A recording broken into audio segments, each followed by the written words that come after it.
we're all familiar with the age-old question when someone asked you, who would you be if you could be anyone in history?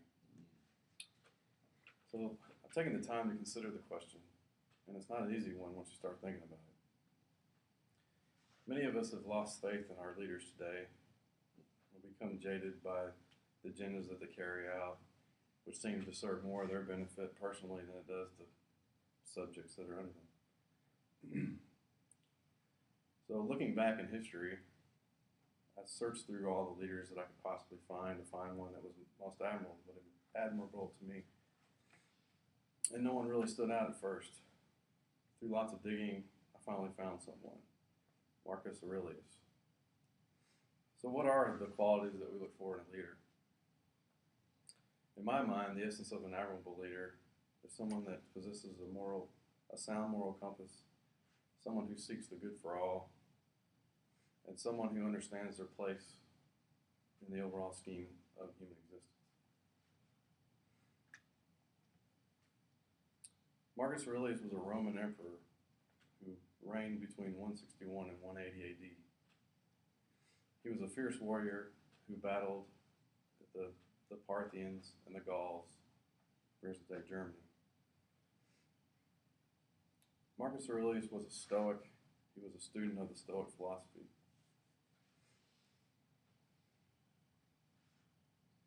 As being a Stoic, he lived his life in accordance with the design of nature.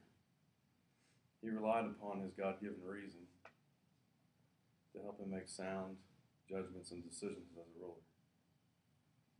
He exhibited tremendous self-control and had no wants for earthly possessions.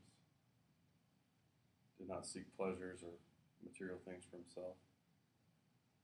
In fact, to such a degree that a lot of times it was detrimental to his health. An author on the RomanEmperors.org website cites his character as being the main reason why he's considered unique a figure in Roman history. Another mark of a leader to me is someone who possesses humility. Marcus Aurelius championed being open to people's points of views. He was an advocate of freedom. He believed in representative democracy. In fact, he was so humble that when he started his reign in 161, he chose to share his throne with his adopted brother, Lucius Verus. Attention, please.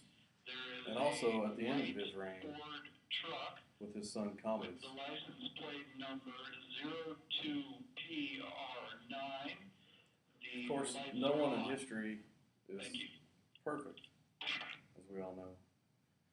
Professor Hughes of the University of Denver, in the book review, calls out his inability to step in and do anything about the brutality in the gladiator games, or his inability to do anything about the persecution of Christians in Roman lands.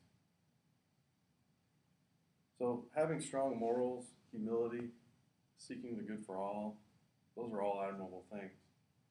But what is more, it's to be truly honorable is for someone who doesn't consider wanting to be honored at all.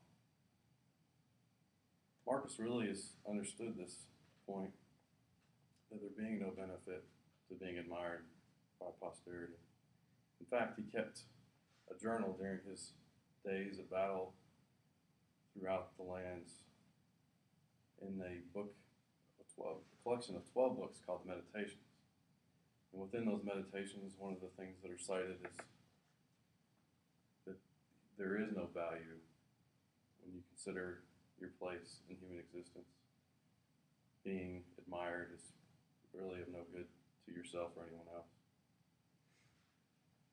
So we should demand all of these things of ourselves: humility, having strong morals, and seeking the good in life for ourselves as well as of our elected leaders when we go to the polls. After all, our short lives should not be about how many possessions that we can collect in life or how many pleasures we can dwell in.